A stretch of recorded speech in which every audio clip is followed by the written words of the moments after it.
फिर नबी को जमीन पे उतारा गया। आ गए चारा गर बनकर शाही उमम, जब मुसीबत में उनको पुकारा गया।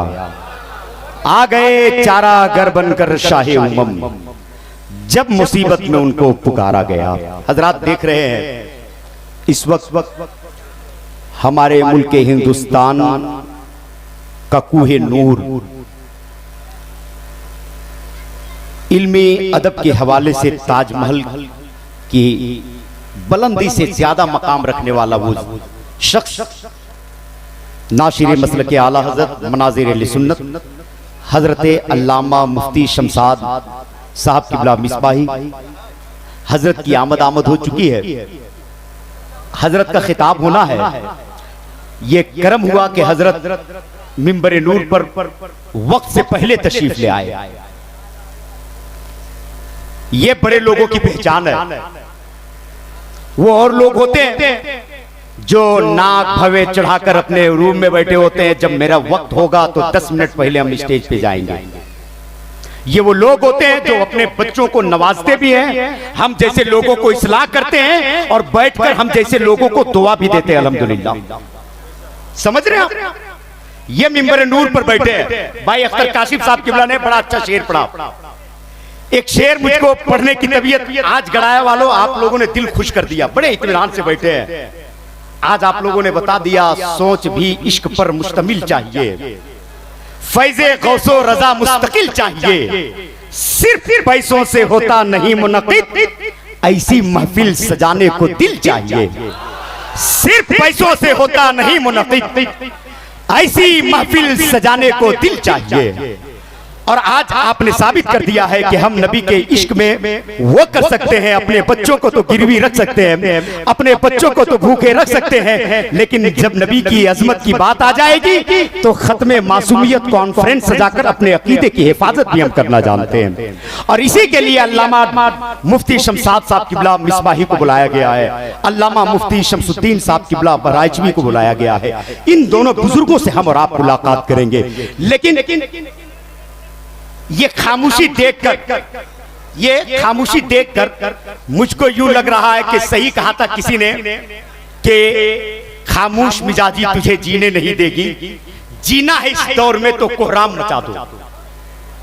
हमारी खामोशी से लोगों को फायदा बहुत मिल रहा है।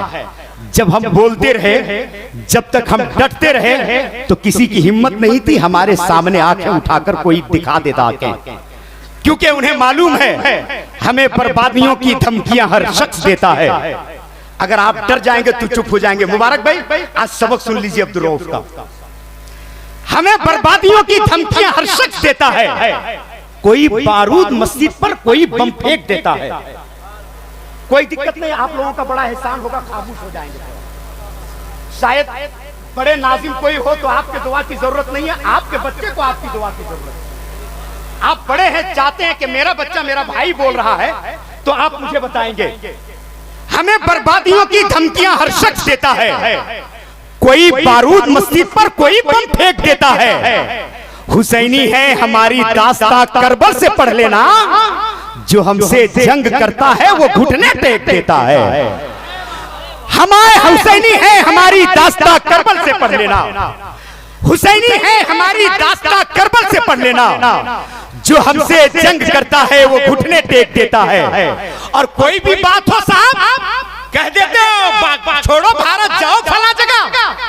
लग रहा है इस भारत पे सिर्फ तेरे बाप का कब्जा है। सुन, इस भारत को आजाद करने में सबसे ज्यादा अगर किसी ने खून बहाया है तो इन उलमाए कराम के खानदान वालों ने बहाया है, इन उलमाए कराम ने बहाया है। क्योंकि सच्चाई इस बात में है, कहीं मिसवाक टोपी और कहीं कुरान निकलेगा, कहीं मिसवाक टोपी और कहीं कुरान निकलेगा।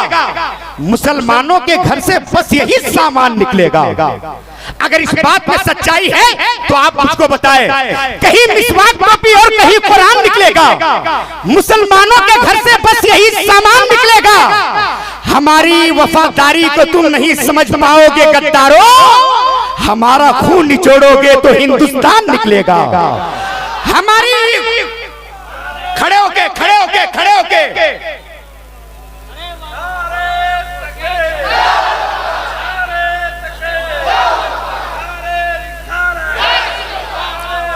शुक्रिया। कहीं मिसवाक टोपी और कहीं कुरान निकलेगा, मुसलमानों के घर से बस यही सामान निकलेगा। हमारी देशभक्ति तुम नहीं समझ पाओगे गद्दारों, हमारा खून निचोड़ोगे तो हिंदुस्तान निकलेगा। और सुनो, इसी हिंदुस्तान की सरजमीन का बेटे तो बेटे, बेटियों ने भी इस हिंदुस्तान के लिए जान को कुर्बान किया है।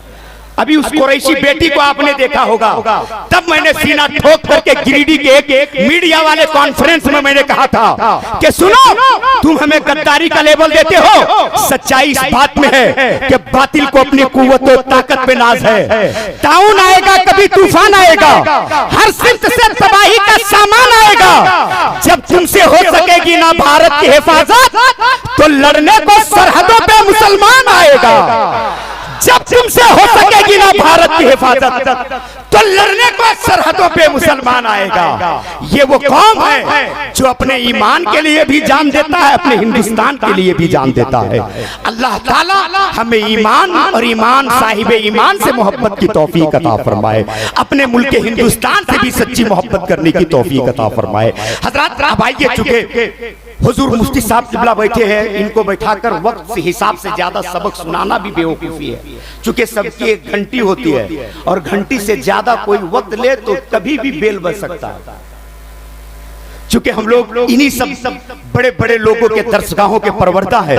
हजरत बैठे हैं, इनकी मौजूदगी में उस शायर को आवाज दूं जिस शायर के बारे में मेरा अपना एक ख्याल है कि भाई शहजादा सल्तनत सुखनवरी, उस शायर का नाम है जो किसी के कमान से निकाल करके तीर किसी हिरन का शिकार नहीं करता, बल्कि अपने कमान से तीर खुद निकाल करके शिकार करके ताजा गोश्त समातों के दस्तरखान पे अशार की सूरत में ला करके रख देता है। उस जात का नाम शहजादा सल्तनत सुखनवरी भाई अलहाज मुबारक हुसैन मुबारक गिरिडवी है। ये अपने घर के हीरे, अगर कोई इन्हें कहता है ये गिरिडीह के हैं तो सबसे ज्यादा मुझे तकलीफ होती है, क्योंकि अब ये पूरे सिर्फ गिरिडीह के नहीं, पूरे मुल्क के हिंदुस्तान के हो चुके हैं। तो शोहरत याफ्ता शायर भाई अलहाज मुबारक हुसैन मुबारक की आमद दयानतदारी के साथ इस्तकबाल।